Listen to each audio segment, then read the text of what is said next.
Саламатсыз ба? Саламатсыз. Кірсем бола ма? Иә, кіріңіз. Менің есімім Нұрсұлтан Хамидолла, мен сіздің патронаждық дәрігеріңіз боламын. Менің келу себебім мен профилактикалық қарау және консультациялық кеңес беру үшін келіп отырмын. Иә.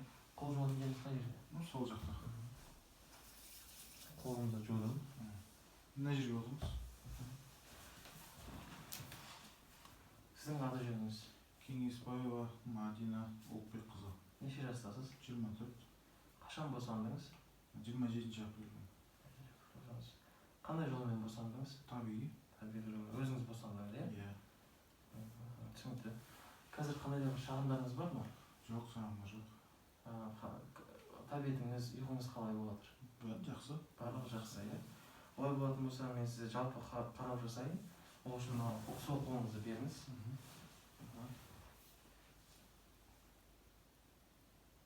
Жақсы. 120/80 давлениеңіз. Ал осы енді термометрді қолтық астыңызға қойыңыз, температураңызды өлшейін. Жақсы, қалыпты 36. Енді екі қолыңызды беріңіз, пульсіңіз көрін.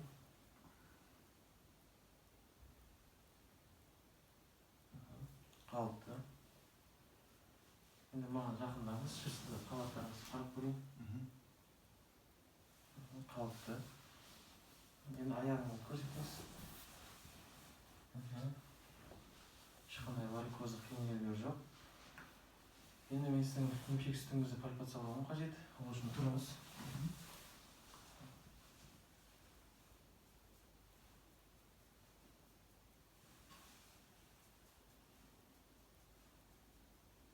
Енді емшек бездерін көрейін.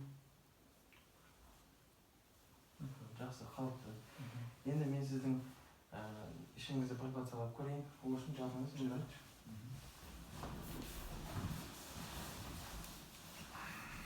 Мен қазір ішіңізді пальпациялайын, ауырсаған кезде ауырады деп айтыңыз. Жарайды. Ауырады ма? Жоқ. Ауырады ма? Жоқ. Ауырады ма? Жоқ. Ауырмайды.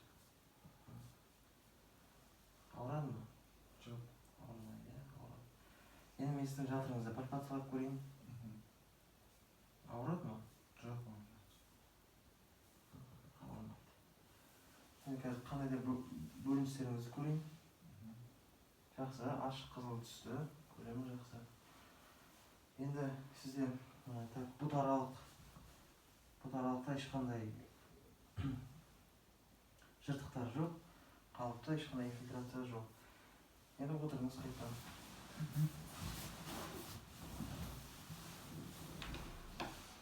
Үлкен дәретіңіз, кіші дәретіңіз қалай?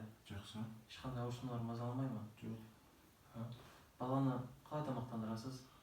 Емшек сүтімен. Емшек сүтімен тамақтандырасыз, иә? Осы жөнінде қандай да бір сұрақтарыңыз бар ма? Менің сұрағым бар сізге. Мен күніне 4-5 рет еміземін да, негізі қанша рет күніне емізген дұрыс? Енді қанша рет емізу, бұл бала өзі қанша рет қалайды өзі, сол кезде емізсеңіз болады. Негізі нормада күніне күндіз 4-6 рет, ал түнде 1 рет емізуіңіз қажет. Және де осы кезде ешқандай қосымша тамақтануды қолданбауыңыз қажет болып табылады. Енді осы жаңа туылған баланың гигиенасы жайлы әңгімелесейік. Жаңа туылған баланың гигиенасы ол өзінің орны болу керек, өзінің жабындылары болу керек, өзінің төсегі және өзінің киімі болу қажет. Осы заттарды сіз жалпы оптимальды жағдайда ұстауыңыз қажет болып табылады. Осы киімді сіз кір сабынмен жуып, оны кептіріп, және де үтіктеуіңіз қажет. Ешқандай порошок қолданбауыңыз қажет. Бұл балаға өте жақсы болып табылады. Және енді сіз осы қандай да бір қауіпті факторлардың алдын алу үшін осындай мысалға қан кетулер болатын болса, тырысулар болатын болса, емшек сүтінде қандай да бір ауырсынулар болатын болса, қандай да бір тығыздалу пайда болатын болса, және де температураның көтерілуі болатын болса, ол кезде сіз гинекологқа баруыңыз қажет болып табылады. Және де осы сіз қазір қандай да бір контрацепция әдісін қолданасыз ба? Иә. Қандай контрацепциялық әдісті қолданасыз? Лактационная аменорея. Лактационная аменорея. Сізге гинеколог осы әдісті айтты, иә? Иә. Енді осы лактационная аменорея жайлы толықтай айтатын болсам, лактационная аменорея ол босанғаннан кейін және 6 ай аралығында ғана тиімді болатын әдіс болып табылады. Бұл әдіс тиімді болу үшін сіз балаңызды емшек сүтімен, өзіңіздің емшек сүтіңізбен емізуіңіз қажет.